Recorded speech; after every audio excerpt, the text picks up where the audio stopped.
इतने खाली बैठे हुए लोग एकदम लाइक करने को तैयार है।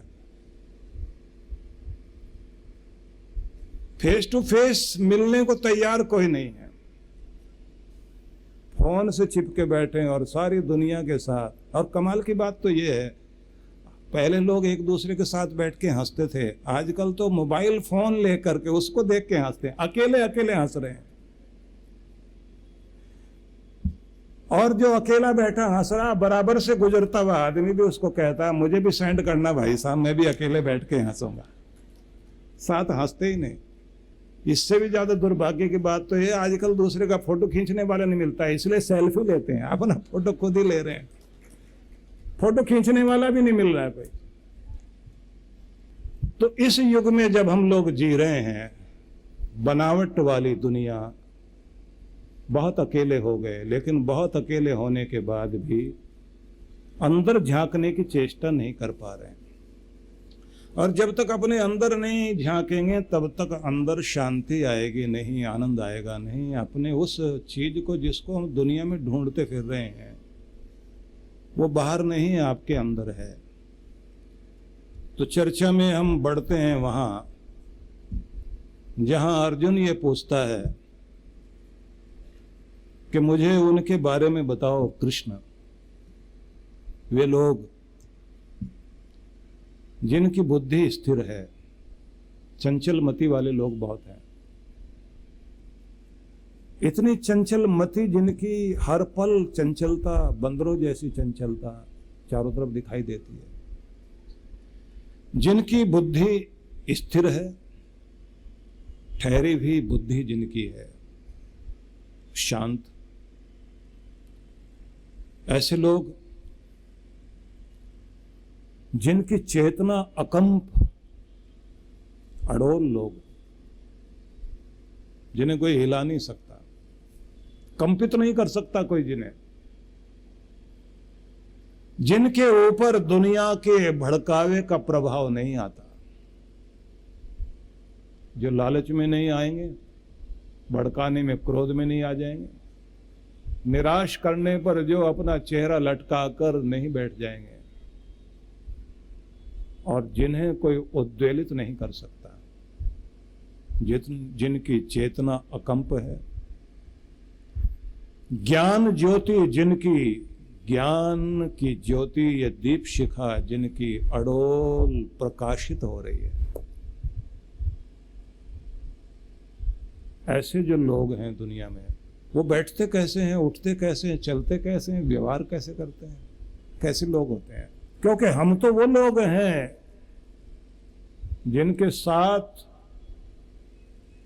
प्रेम प्यार का वातावरण मिला, ममता में पले, ममता की छांव में बड़े हुए, और आज वही लोग धनुष बाण लेकर सामने लड़ने को तैयार हो गए।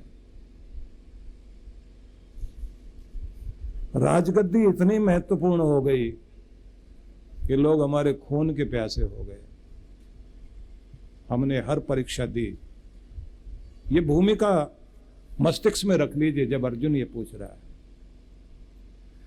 इस बात को पूछिए कि एक विधवा महिला, उसके 5 बच्चे,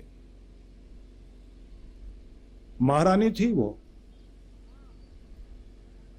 हस्तिनापुर नरेश की महारानी, पति नहीं रहे और भाई को मान देते हुए भाई ने कह दिया ये राज्य तुम संभालो, मेरे बच्चे जब बड़े हो जाएंगे ना तब दे देना। और जानता है भाई कि मेरा भाई अंधा है लेकिन राजपाट तो चला ही लेगा, मंत्री बहुत अच्छे हैं, तो मेरे बच्चों को भी पाल लेगा। अपनी पत्नी से भी कह दिया कि मेरा भाई ध्यान रखेगा बच्चों का। पत्नी तो सिर पर पल्ला रख करके पूरी मर्यादा का पालन करती रही।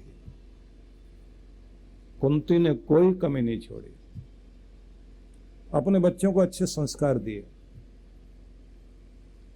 लेकिन खेलते खेलते बच्चे, छोटी छोटी लड़ाइयां बड़ी हो गई, पेड़ पर चढ़े हुए हैं दुर्योधन के भाई। भीम ने पेड़ को हिला दिया, एक दो नीचे गिर गए।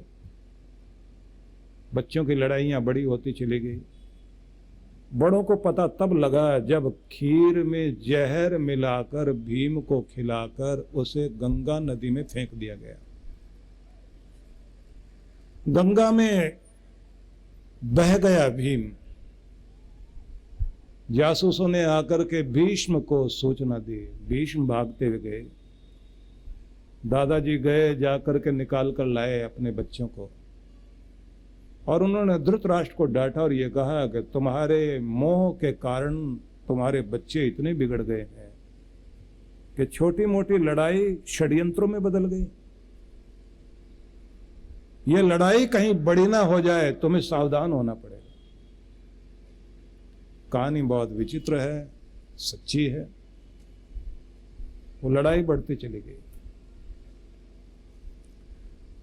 और ऐसे लोगों को जो दुष्टता से भरे हुए लोग होते हैं, उन्हें अपने जैसे लोग जरूर मिल जाते हैं।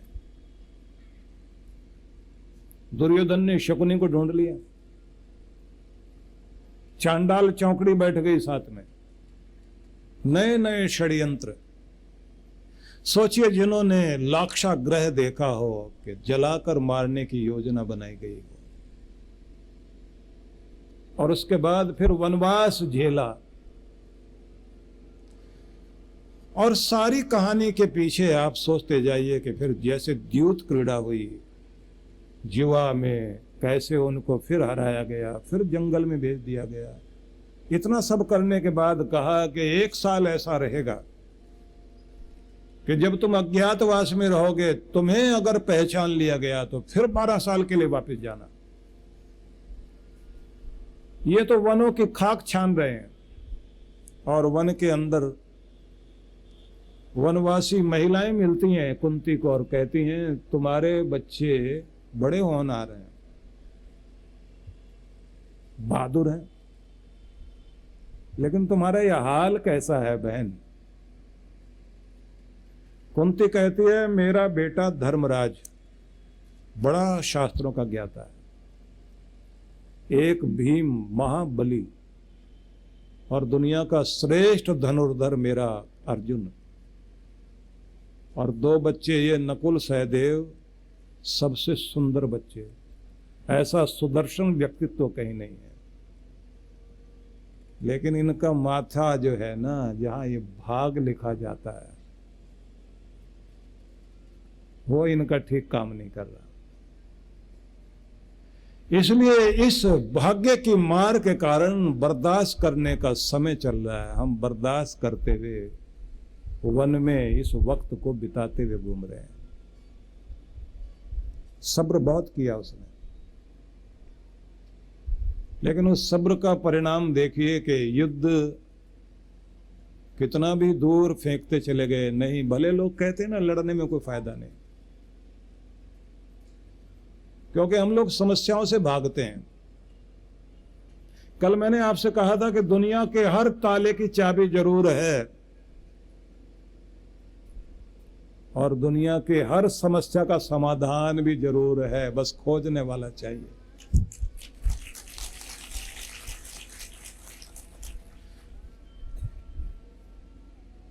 कभी भी मत मानना इस बात को कि मेरी समस्या का समाधान नहीं हो सकता। कभी भी ये मत सोचना मेरा रोग नहीं जा सकता। जा सकता है, हर रोग का निदान है। युद्ध सामने आ गया। अब युद्ध जब सामने आ गया, अर्जुन युद्ध से भागना चाहता है कि जिनकी गोद में बैठकर मैंने बचपन बिताया, अब अगर वही लड़ने आ गए तो फिर लड़ाई किस काम की। जिस द्रोणाचार्य से मैंने शस्त्र विद्या सीखी, वो भी मेरे सामने लड़ने आ गए। सारे रिश्तेदार आमने सामने खड़े हैं लड़ाई लड़ने के लिए। ये कैसी लड़ाई है? मुझे नहीं चाहिए राज्य। भगवान कृष्ण ने जैसे उनको समझाया और बताया कि जिस युद्ध से तुम भागते फिर रहे हो, उसका सामना करने का मौका आ गया और अभी तक सारे वो प्रयोग किए गए कि सर्जरी ना की जाए। सब लोग ये कोशिश करते हैं ना, डॉक्टर साहब ऐसी कोई दवाई दे दीजिए बिना ऑपरेशन के काम चल जाए। हम लोगों की आदत है दांत में जब तक उतना दर्द ना हो जाए कि आदमी बेचैन हो जाए और फिर डॉक्टर को ढूंढने के लिए पांव में जूता भी नहीं पहनने की जरूरत होती, नंगे पांव भागने को तैयार है, बहुत दर्द हो रहा है, अभी तो डॉक्टर चाहिए।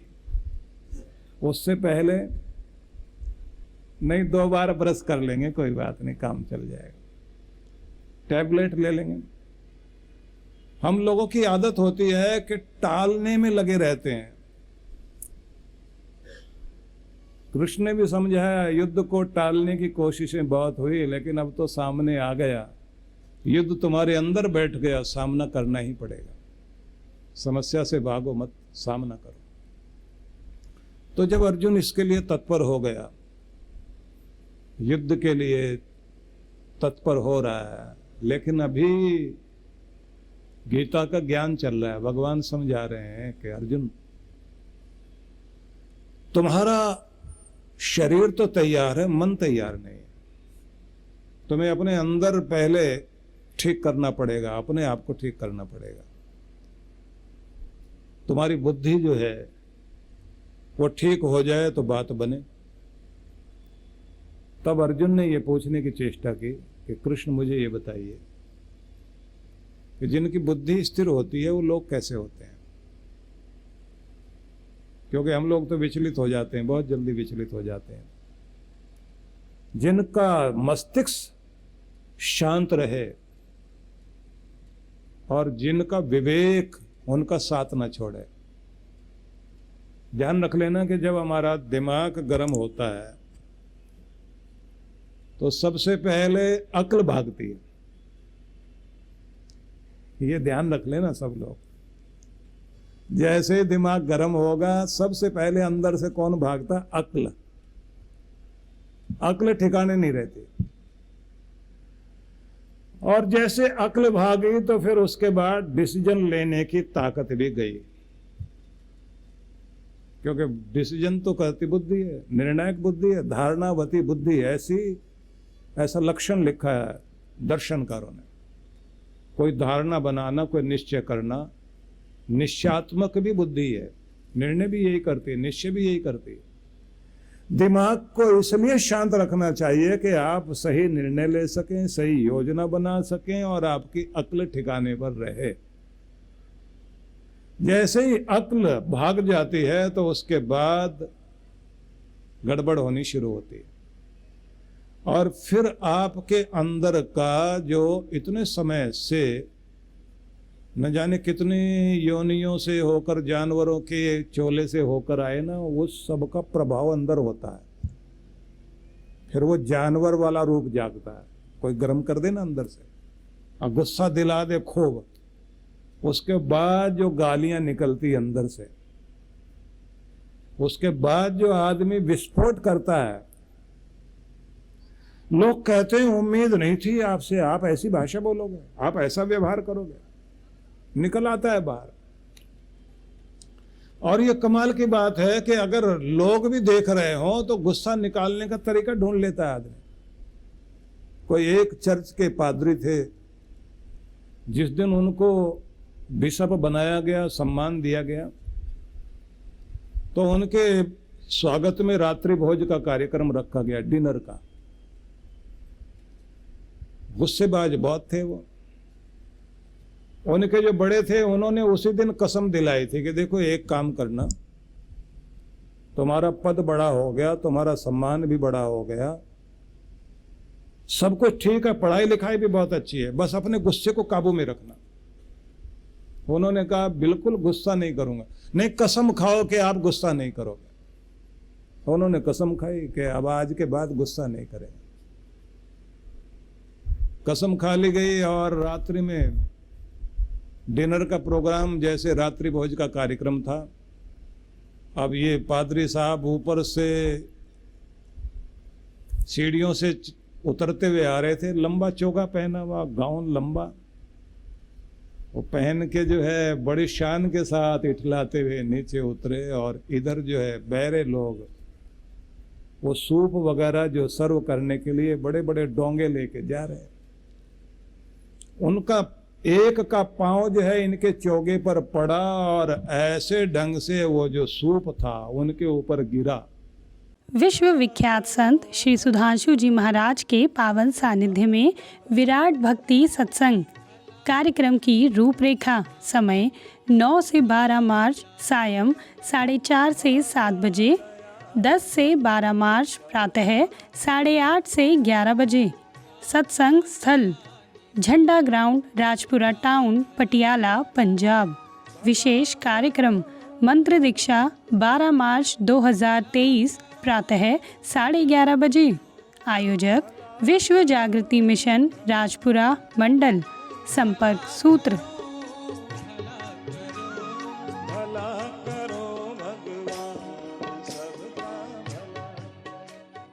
परम पूज्य महाराज श्री के आशीर्वाद से एवं पूज्या डॉक्टर अर्चिका दीदी जी के पावन सानिध्य में गोविंद ध्यानम। प्रत्येक जीव जंतु के अंदर, प्रत्येक व्यक्ति के अंदर, वनस्पतियों में, पौधों में, व्यक्तियों में, सब जगह उसे परमात्मा के हस्ताक्षर ही दिखते हैं। वही ईश्वर है, वही गोविंद है, वही नारायण है। सभी के अंदर, उस जड़ चेतन के अंदर सभी में परमात्मा है। कार्यक्रम की रूपरेखा रविवार 12 मार्च 2023, समय प्रातः 9 से 11 बजे, सायं 4 से 6 बजे। सत्संग स्थल मुल्तान भवन, मॉडल टाउन, पानीपत, हरियाणा। संपर्क सूत्र परम पूज्य श्री सुधांशु जी महाराज एवं डॉक्टर अर्चिका दीदी के पावन सानिध्य में एक शाम, सुख शांति का जीवन पथ। सफल होने में सबसे पहले एक ही बात आदमी कहता है, ये सफलता किस लिए? तो व्यक्ति कहता आनंद के लिए। तो समस्त सफलताओं के पीछे की सफलता का नाम आनंद है। 18 मार्च 2023 कार्यक्रम की रूपरेखा। समय सायं 5:30 से 8:30 बजे।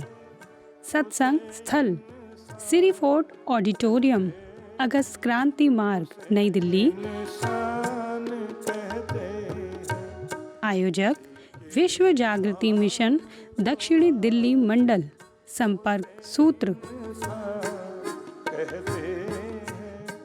अन्नपूर्णा योजना। इस योजना में आप अपने एवं अपने परिवारजनों के जन्मोत्सव, विवाह की वर्षगांठ तथा दिवंगत परिजनों की पावन स्मृति में आनंद धाम आश्रम में स्थित गुरुकुल के ऋषि कुमारों एवं वृद्धाश्रम के वृद्धजनों को सहभोज करा सकते हैं। इस अवसर पर प्रातः गुरुकुल के ऋषि कुमारों द्वारा वैदिक मंत्रोच्चारण के साथ आपके एवं आपके परिवार की मंगल कामनाओं के निमित्त यज्ञ का आयोजन किया जाता है। यजमान की सुख, समृद्धि और दीर्घ आयु के लिए प्रार्थना भी की जाती है। दोपहर को सहभोज का आयोजन होता है। आप सपरिवार आनंद धाम पधारे, यज्ञ में भाग लें और अपने हाथों से भोजन कराकर पुण्य लाभ एवं आत्म संतुष्टि के भाव से जीवन को आनंदमय करें। इस योजना से जुड़ने के लिए एवं अधिक जानकारी के लिए संपर्क करें 958-2954-200, 9560792792। सहयोग राशि भेजने के लिए हमारा अकाउंट डिटेल है